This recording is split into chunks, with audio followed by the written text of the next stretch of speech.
Alright, so back to the league race this time with TTML for round number 9, I think, of Division 3 here at the Interlagos circuit / Brazil. So, wet qualifying, but a dry race, so can't... Yeah, so I was hoping for a dry session, I'm not going to lie, I was a little disappointed not to get one, but if it's wet, it's... You know, we'll try to make the best of it, you know, I'm sure we can make this work. So, anyways, we'll load the setup as per normal. The setup I've been working with is one that I've found to work greatly at this track, better than some of the other ones around.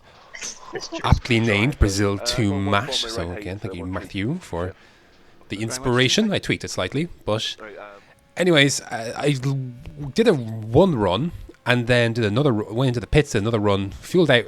The weather was going to dry, so moved up to 8th place here or whatever, but the weather was going to dry come the end of the session, so really the next point of this afterwards, I was improving. I went for another lap, flying lap. I was improving, but I wouldn't have had enough time to come back around and back, you know, back in and back out. So here I'm just literally sitting in the pits, just looking at the delta go, and with 3 minutes 40 seconds left, like there's still just under 5 seconds of the delta between the soft and the intermediate. So it was nip and tuck there for a moment whether it was actually going to work out, whether we actually would be able to run on a dry track come the end of the session. Now, it did end up going quite quickly down in the last minute or so, so everyone ended up putting on soft compound tires to end of the stint.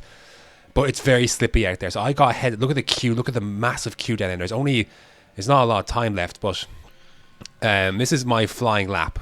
So the session's finished. There's a checkered flag. I did set the fastest lap of the session, but that didn't last very long. But the traffic down there on the map was exactly what I wanted to get out first. So even though those guys may have had the advantage of having technically a drier track for 20 odd seconds, I wanted just to get through and set a valid lap time. So P6 is probably what I would have been aiming to start around anyways. So that's not too bad. So some surprise runners there. Martin Bell on pole position there, and Sean in 5th, and so it did look like there's a good chance here for some good points regardless anyway. So strategy is I actually ended up fueling a lap under what I wanted to, so I didn't realize it in the race though. But the strategy is going to be softs to mediums.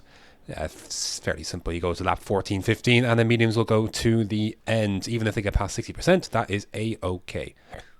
So here we go then. Brazil, one of my favorite tracks on this game. 5 red lights and away we go. A very quick release there.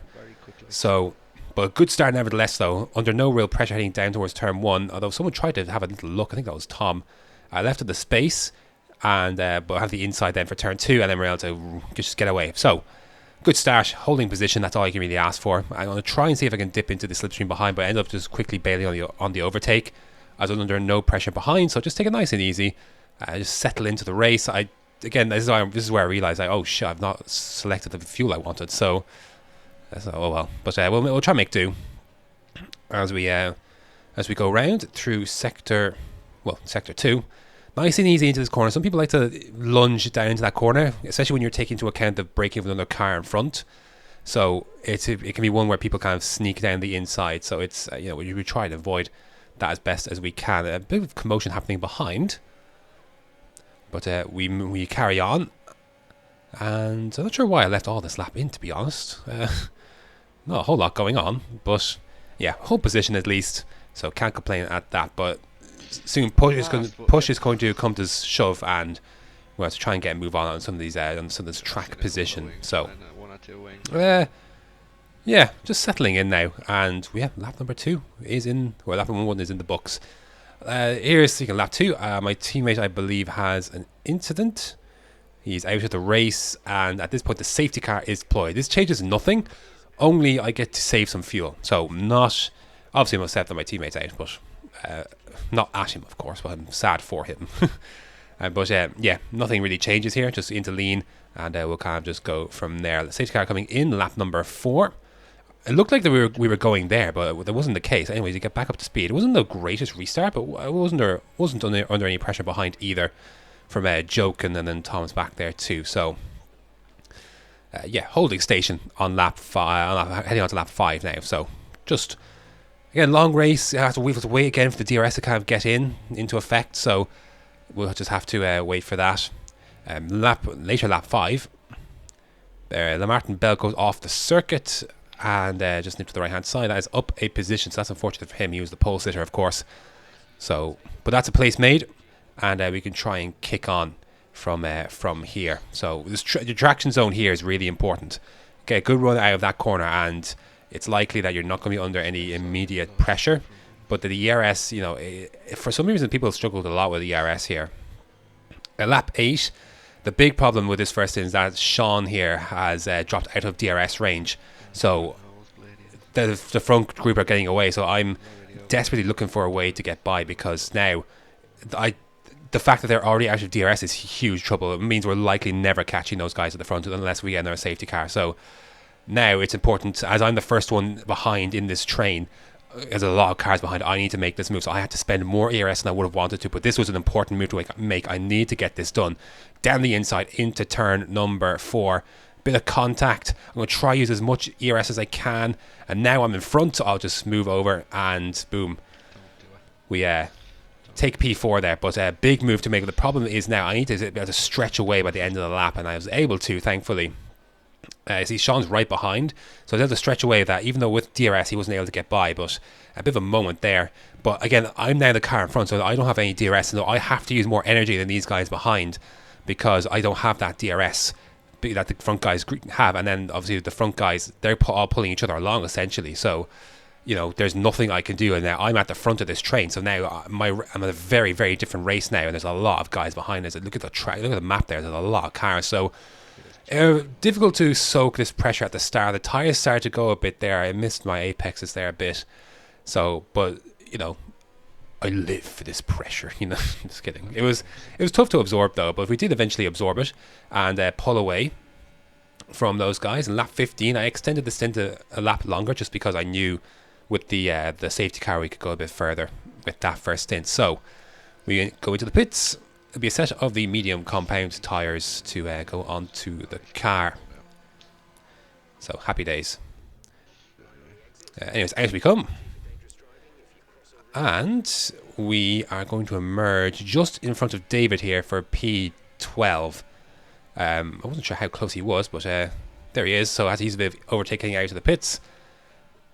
So thankfully, yeah, we get through there. So interesting to see how the second phase of the race opens up, really. But hoping that maybe we can catch some cars and maybe get within some DRS, that maybe they could pull us along and we can go from there. But heading on to lap number 17. See, David's closing quite quickly here, and I just thought about going defensive, but I find I can nail this this turn 1 and turn 2. So I feel confident about that. But then obviously with the deeper run I kind of had to take, means that he is open a bit more for DRS. So I decided actually to let him go here, because I could have fought this more if I really wanted to, but I decided to let him go because I thought, right, well, maybe he could pull me along with DRS, and maybe we can creep closer to the guys at the front there. We closed some time on Simply Superman. I think he had a problem in the pits, but that's basically where my head was at for that.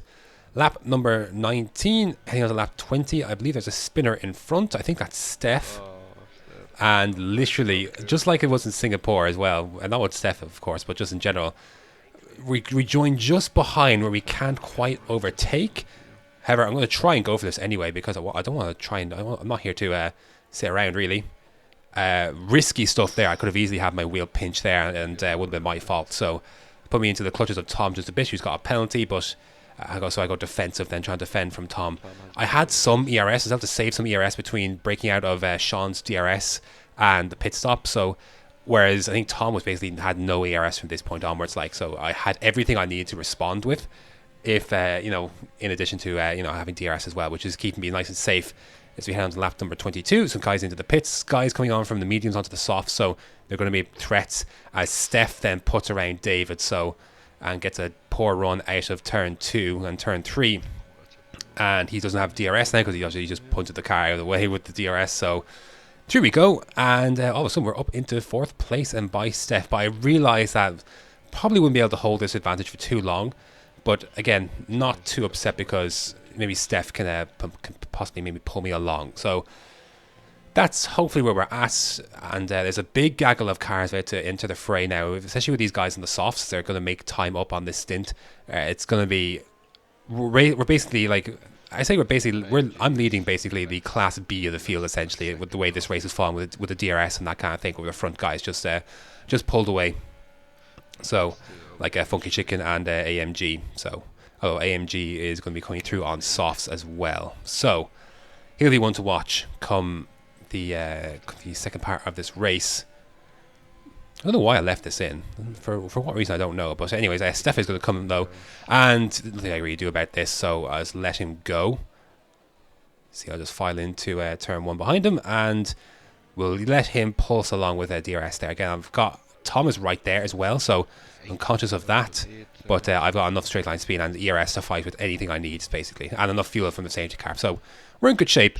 Just need a bit of DRS in to help pull me along. Lap number 24, here comes F1 AMG on his soft compound tyres again.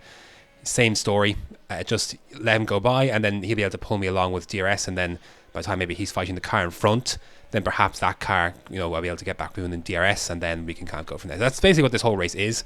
More drivers on softs, coming behind on softs with Stevie G there on softs. I think Old School is on softs, so quite a big gaggle of cars. And here comes the next one with Old School. It's basically me. There was F1 AMG for a bit. There's Steph. There was Old School. There was Tom, Hero, Joke, and Stevie G. These guys kind of all came and went, essentially. With the guys coming through the field, though, it looked like the bit of as a bit of separation to Joking behind, and that was really key because I knew Tom had penalties. He's got 6 seconds of pens, so even if he goes by, he's not pulling 6 seconds on me. So I feel fairly confident that once we pulled that advantage on Joking, that was how it was going to go.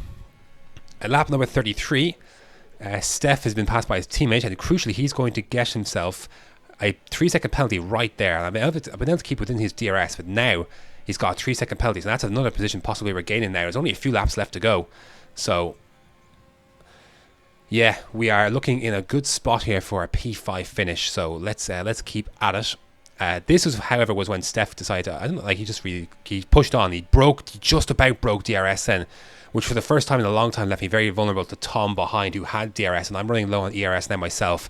So Tom goes for the move down the inside. I resist it. He's the first time round, and I want to keep this track position. Like I want to keep it. I don't want to lose it. Should I have fought it? Maybe not. But again, yeah, we'll talk about this in a sec. But we'll just let it develop first. But we'll just stick with it. 1.7 seconds out is the gap between myself and Steph, and I was getting worried because like he was pulling for like a good chunk of the second stint. He wasn't pulling away from me, and now all of a sudden he is. And the main reason is I'm having to flipping fight here with Tom. So I was getting quite annoyed in this moment because I was like, dude, you've got 6 seconds worth of pens. You're going to lose positions to the guy behind you as well. Like, why are you trying to ruin my race, basically?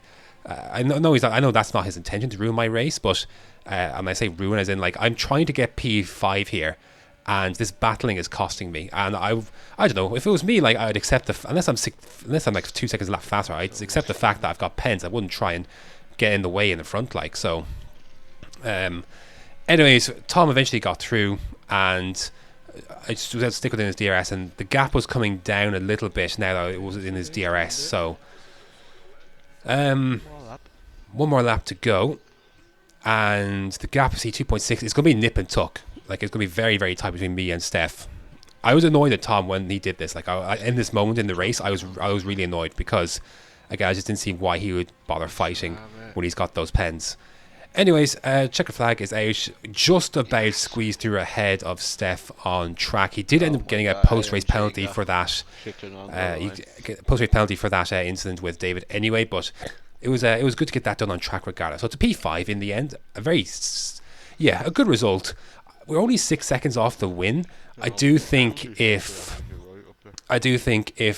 we hadn't lost touch with DRS at the start, then this race could have gone a lot differently, but that was the way it went. Could have been a bit closer to the top 4, top 3 possibly on the cards potentially as well. Had we been in front of Sean basically in that first stint, but I couldn't get. Yeah, it was the DRS was so powerful, and that was that. He ran his race, and that's absolutely fine. So here's the standings. We finally break into the top 10, but look how tight it is. From 5th place down to 10, there are 7 points. We're in 8th, 5 points behind. So I am feeling very confident that I can come into this last race in Abu Dhabi and I feel like I can snatch P5 in the standings. It's going to be all to play for. The constructors might be done, the driver's title might be done, second and even third place are probably done, even fourth place is done, but it's an absolute mosh pit with Stevie G, David, Otto Gear Nolan, myself, Kiki, Martin Bell. Like it's there for the taking. So I'm really excited to see how this goes into the last race. I feel confident around Abu Dhabi. It's been a good track to me, and I feel like we're in for a really exciting showdown. So that's coming then.